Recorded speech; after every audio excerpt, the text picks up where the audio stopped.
Hey guys, welcome back, and I'm actually going to be finally doing a video that I meant to do forever ago as like a part 2 kind of thing, because in case you didn't know, during the summer I did a video where I read 1-star reviews of my favorite books, so now I'm doing the opposite, and I'm going to read 5-star reviews of books that I absolutely hated. And before we get into this, most of them are going to be books that I DNF'd, and I know that that's probably not fair, because I didn't actually rate those books or anything, but I have to include them because there's only 2 books that I read all the way through and still hated because I'm very easy to please. Hey, the first review is Just Glad That Sylvia Is Dead. And this is the review that actually made me remember the mom's name. I don't remember any of the characters' names actually. But now I do. Sylvie and Spencer. Got it.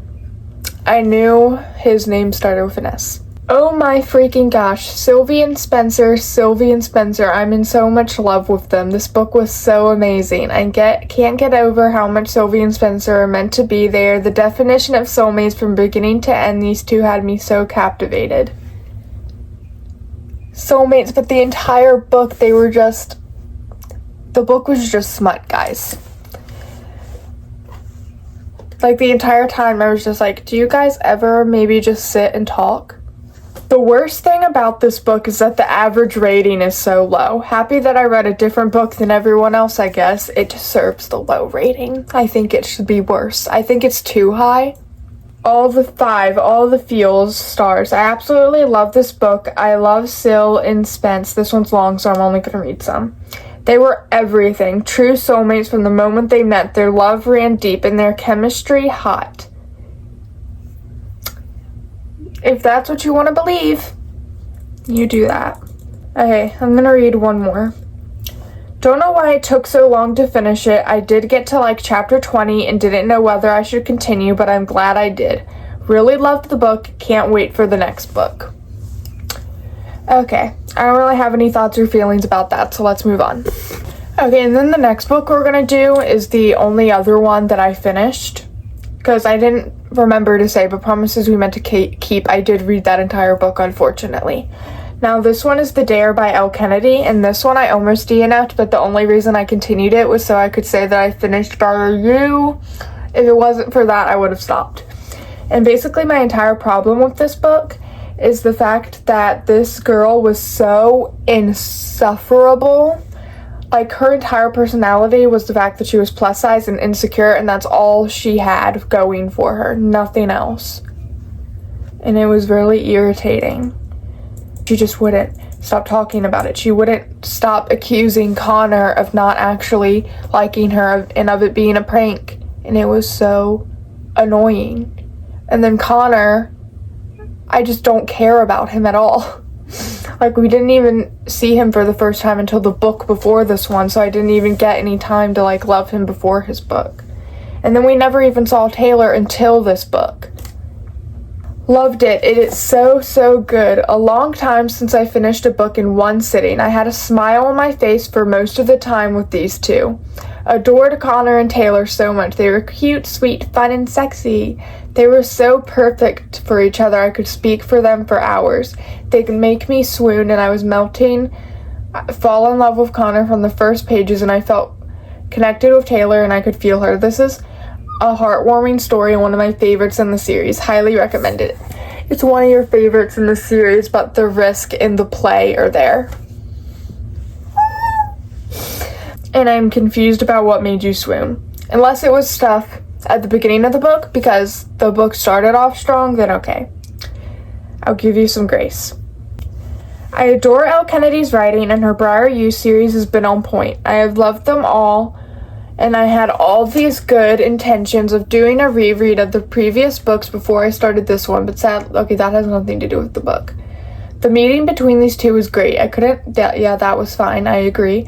I couldn't help but giggle at Taylor's introduction. She was a perfect new adult character. I loved everything about her, but the fact that she had such an awesome growth, I don't remember a growth. That felt so organic made the story for me. She was such a mess of insecurity and just genuine human flaws. I couldn't help but relate and sympathize. But OMG Connor, seriously, he hit all the marks from me.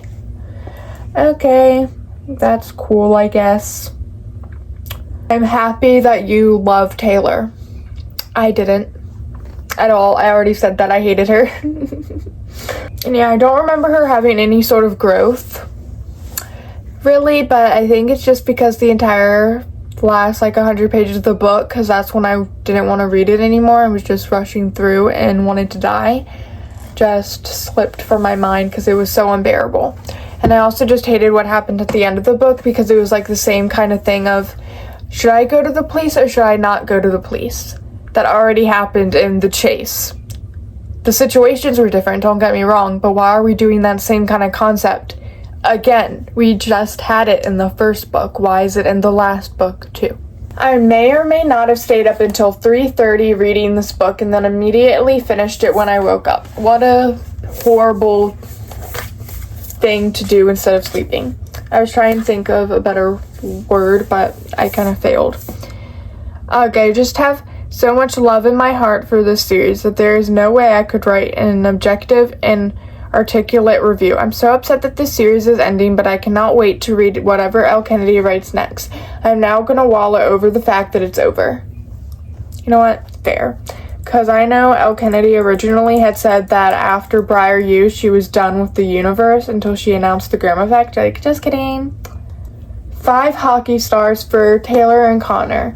Why are all of these so long? OMG, this book is pure perfection.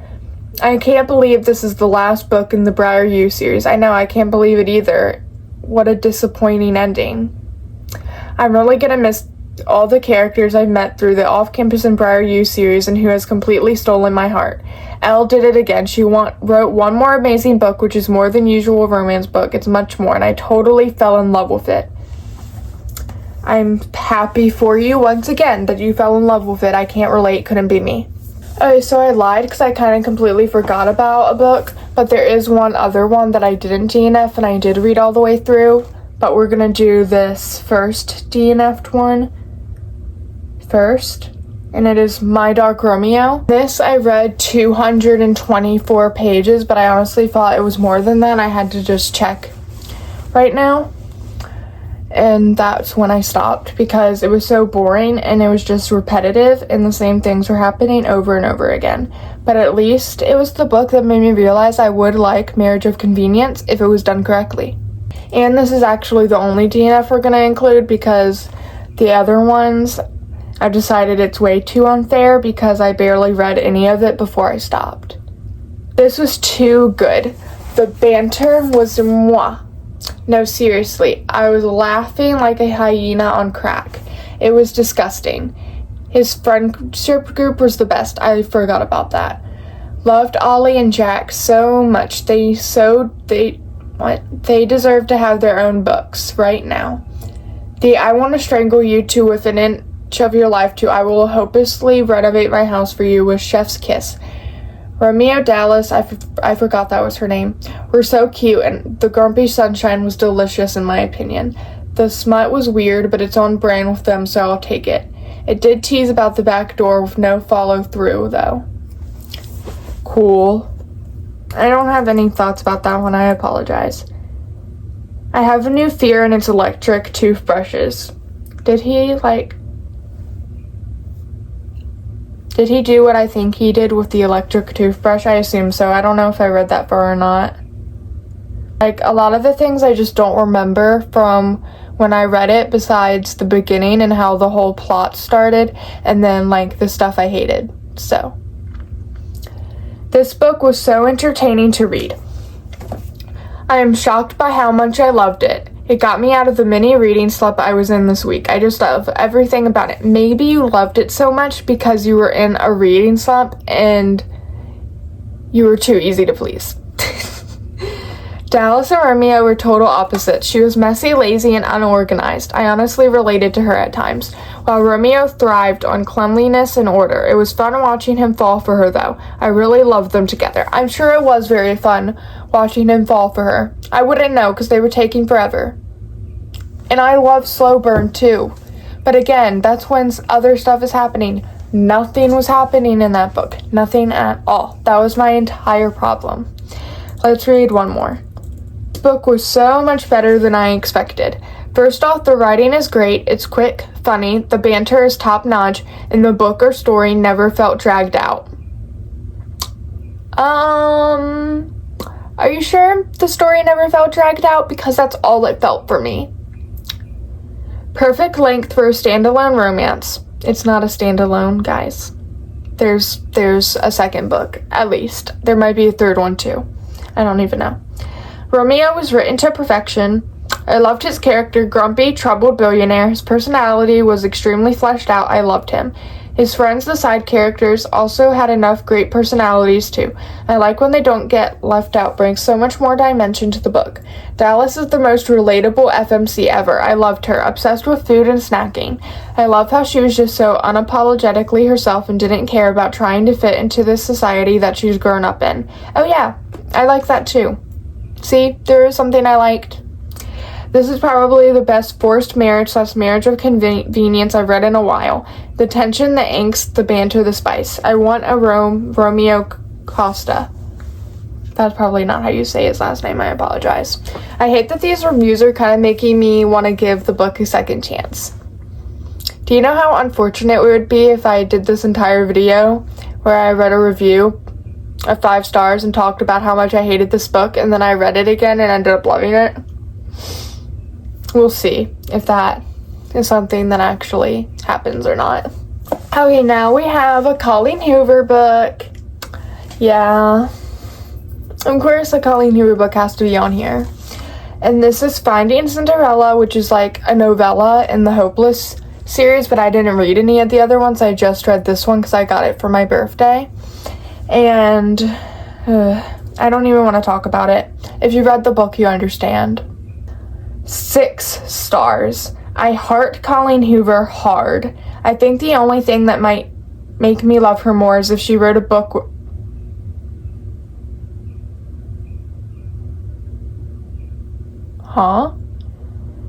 This person wrote, I think the only thing that might make me love her more is if she wrote a book with sex in it. Is that a joke? All of her books are very smutty.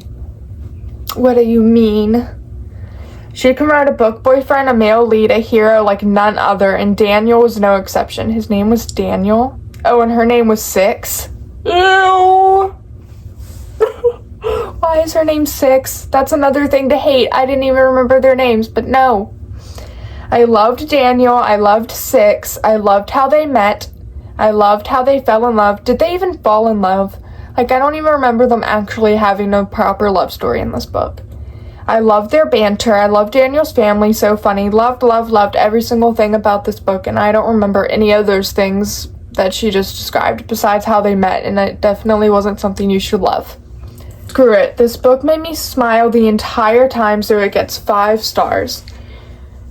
There's something about Colleen Hoover novellas. I tend to love them more than her full-length novels, which is so rare because most of the time novellas don't have enough, but this book in its entirety and shortness made me fall in love with it. Then it just has a description and quotes.